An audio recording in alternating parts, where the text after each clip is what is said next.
It started the week I moved into the farmhouse, an old two-story place, deep in the countryside, surrounded by rotting trees and crooked fences, a place no one wanted, and I got for a fraction of its worth something I thought was a blessing, not a warning. But even as I signed the deed, the notary wouldn't meet my eyes, and the townspeople only referred to it as the house near the grove and fell silent when I asked why. Like they all knew something I didn't, but wouldn't speak it aloud.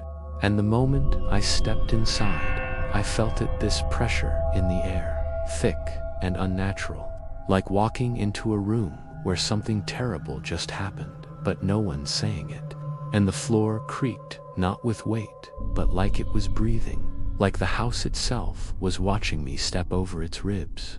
The previous owner had disappeared a year ago. I was told, just gone, left everything behind. Furniture, dishes in the sink, food molding in the fridge, as if they meant to return any moment.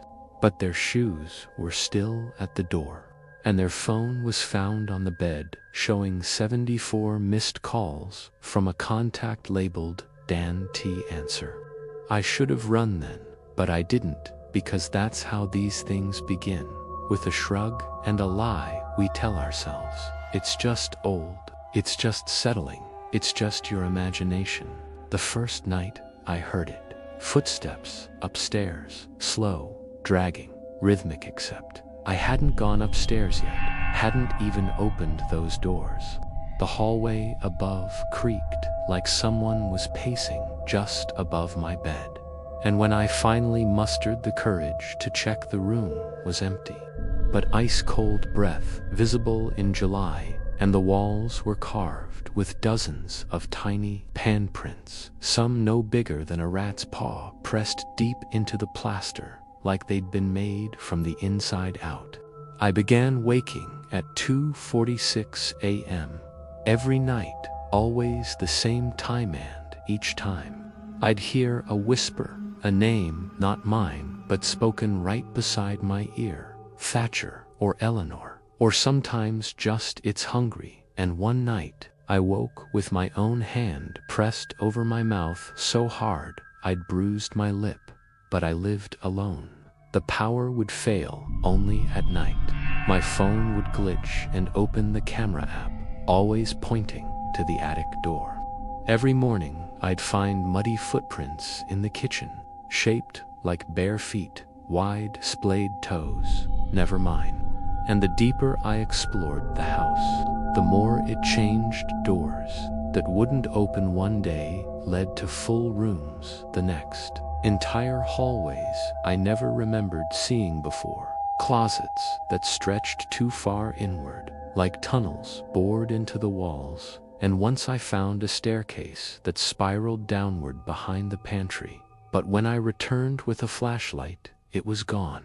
I started dreaming in fragments, waking with dirt under my nails, a nosebleed that wouldn't stop, fingernail scratches on my neck, and images of people I'd never met. A girl screaming as she was dragged into a well, a man nailing his own shadow to a tree, a priest crying as he burned a book, wrapped in children's hair.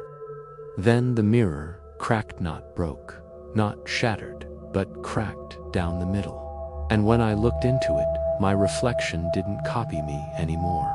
It just stood there, blinking out of sync, smiling when I wasn't, until one night it didn't reflect me at all. Just the hallway behind me, and in that hallway stood someone tall and still, head tilted, no eyes, just deep black holes that blinked like mouths. I searched the house top to bottom, found an old journal stuffed into the chimney belonging to Eleanor Thatcher, dated 1894, filled with frantic writing that degraded into childlike scrawls, saying it lives in the knots. Don't follow the singing, and it wants faces, repeated over and over in dried blood. I learned the house was built on old burial land, not native, older, undocumented. Bones found under the foundation that no one claimed. all missing their skulls, buried in spirals, pointing inward toward the house. Then came the night the singing began, soft at first, like a lullaby sung by someone who'd forgotten the words, drifting from inside the walls, under the floor, sometimes right outside my door. Always the same voice, breathy, broken, humming, just off-key, and when I recorded it, the playback revealed dozens of voices. Beneath it, some gurgling, some weeping, one whispering turn around over and over until I smashed the phone. I tried to leave, packed a bag, ran outside. But the road didn't end, it just looped back, again and again, like the house had swallowed geography. And no matter which way I turned, I always ended back at the porch. Even when I walked in a straight line for hours, even when I closed my eyes and ran, I dug up the garden and found teeth, too many teeth, not in skulls, but loose, all different sizes, still with gums attached like they'd been spat out whole. I stopped eating every time I did. I tasted ash, and once I bit into a sandwich and found glass inside, shards shaped like a smile. My reflection began whispering things I hadn't thought yet. Shadows moved before I did. I heard knocking from beneath my bed, and when I looked, I saw eyes, dozens of them, some blinking, some just staring, some rolling back into darkness.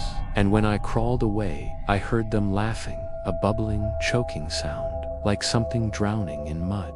I tried setting the place on fire, poured gasoline, lit matches, but the flames refused to catch. Like the wood liked the rot fed on it. And as I stood there shaking, the walls began to pulse, like lungs breathing slow and deep. The next morning, I found a note pinned to my chest with a nail written in my handwriting. But I had Don T written it, saying, "One of you has to stay." And the more I read it, the more I didn't recognize my own name.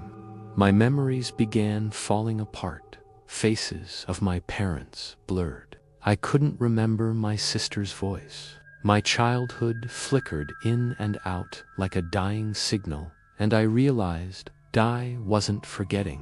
Something was taking. On the final night, the air inside the house grew thick and wet. The windows wept black sludge, and the attic door opened by itself. I don't know why I went up. I think I had no choice. Something pulled at me, not physically, but deeper, like a hook in the soul, and the attic was filled with dolls. Hundreds, all staring at the same corner, all with faces carved to match mine, one for each day I'd stayed, each with a mouth open in a scream.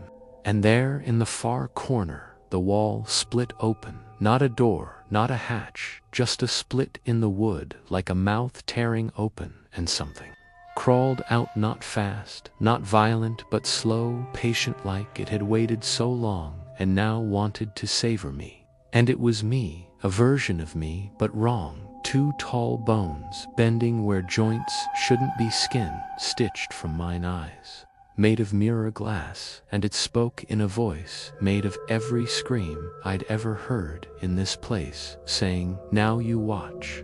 I couldn't move, I couldn't scream.